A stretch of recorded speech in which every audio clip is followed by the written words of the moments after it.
Сега ще ви светна за една уникална хранителна добавка, изцяло на билкова основа. Едни пичове моя вери от Габрово ми я подариха. Не знаете, Габрово на 3 реки, ние сме уникални габровци, измисляме нови неща. Съдържа бабини зъби, другото е тайна, няма да ви споделя, но тази добавка, значи изпих вече една опаковка и се чувствам изключително powerful, изключително strong, да си кажем чист български, изключително силен, въобще съм като здрава бургаска батка, само дето съм от Габрово. Затова аз реших да си купя още една опаковка.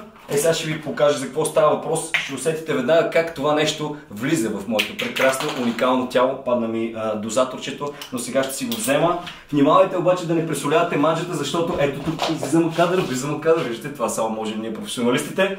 Защото ако предозирате, ще бъдете толкова powerful, че може да дигнете в залата 3000 кг, да си тръгнете, след това да обърнете примерно цял кораб с плеймейтки, да свършите хиляди задачи и така. Това е прекалено. Не знам дали сте гледали, имаше един филм с Робърт Де Ниро и с Брадли Купър, в който той му стимулираше мозъка по някакъв начин.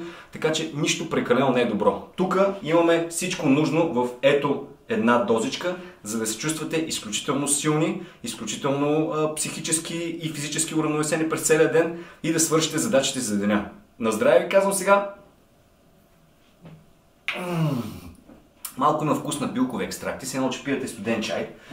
Сега, може после да си ударите една лъжичка мед, примерно, или едно бананче да си обелите, разбира се, ако искате така да живеете здравословно. Ето, усещате ли как силата се разлива по целия ми организъм? Да ви кажа, ще си изпия тази опаковка, после ще си взема още, а вие следете какво се случва с мен, за да бъдете информирани. Сигурен съм, че след един месец ще бъда нещо средно между Арнолд Шварценегър на младини, как се казваше то другия, и разбира се Райан Гослинг, който показа едно уникално тяло и уникални танцови способности в La La Land. Чао за сега, поздрави от нас и Power Mail!